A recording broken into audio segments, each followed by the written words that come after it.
আমরাই একমাত্র দল যারা গণতন্ত্রের জন্য গত 50 বছর ধরে আমরা লড়াই করে আসছি, সংগ্রাম করেছি, প্রতিদিন প্রতি মুহূর্তে লড়াই করেছি। আমাদের নেতা শহীদ প্রেসিডেন্ট জিয়া রহমান বহুদলীয় গণতন্ত্র প্রতিষ্ঠা করেছিলেন। আমাদের নেত্রী Khaleda Zia parliamentary form of democracy করেছেন।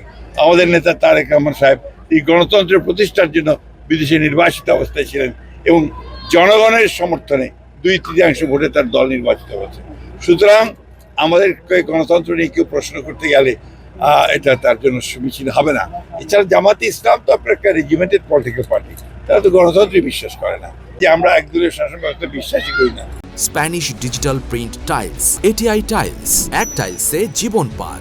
আপনারা ইতিমধ্যেই পত্রপত্রিকায় দেখেছেন যে ওনার মালয়েশিয়া সফরে দ্বিপাক্ষিক সম্পর্কগুলোর ব্যাপারে সবচেয়ে গুরুত্ব পাবে এবং সেই সঙ্গে আপনার আমাদের শ্রমবাজার বিস্তৃত করার ব্যাপারটাও আপনার সবচেয়ে গুরুত্ব পাবে।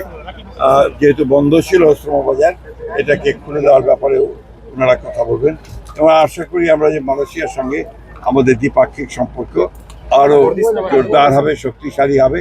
উভয় পক্ষের যে দুই দেশের মর্যাদা রক্ষা করে, স্বার্থ রক্ষা করে চুক্তি সম্পন্ন।